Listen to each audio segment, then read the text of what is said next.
आज मुख्यमंत्री महोदय, मी तसंच देवेंद्र फडणवीस साहेब, दिलीप वळसे पाटील, राधाकृष्ण विखे पाटील असे आम्ही सगळेजण रात्री आम्हाला वेळ दिलेली होती, परंतु आत्ताच त्यांचा निरोप आला की आज काही महत्त्वाची कामं त्यांना निघाली. त्याच्यामुळं आजचा जो आमचा दिल्लीचा दौरा होता तो आम्हाला सोमवारी ते वेळ देत आहेत. ते म्हणले सोमवारी किंवा मंगळवारी मी वेळ देतो, मला शनिवार रविवार जरा दुसरी महत्त्वाची कामं निघालेली आहेत. त्याच्यामध्ये 5 गोष्टीच्या करता आम्ही काल कॅबिनेटमध्ये चर्चा केली, मुख्यमंत्र्यांनी, उपमुख्यमंत्र्यांनी, आम्ही सगळ्यांनी. त्याच्यामध्ये एक तर आपला कांद्याचा प्रश्न, दुसरा इथेनॉलचा प्रश्न, तिसरा तुम्हाला माहिती असेल सभागृहामध्ये विदर्भ विकास मंडळ, मराठवाडा विकास मंडळ आणि उर्वरित महाराष्ट्र त्याच्याबद्दलचा प्रस्ताव गृह मंत्रालयामध्ये गेलाय, तो एक प्रश्न.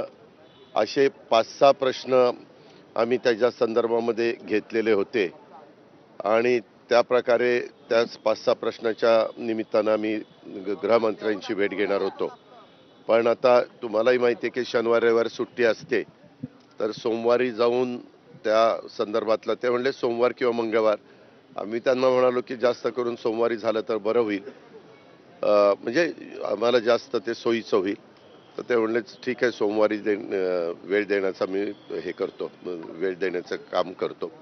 अशा पद्धतीनं ते झालेलं आहे. त्याच्यावर आज आमचा ते दिल्लीचा जो काही दौरा होता तो दौरा आता ह्या गोष्टीमुळं आम्ही पुढं ढकललेला आहे.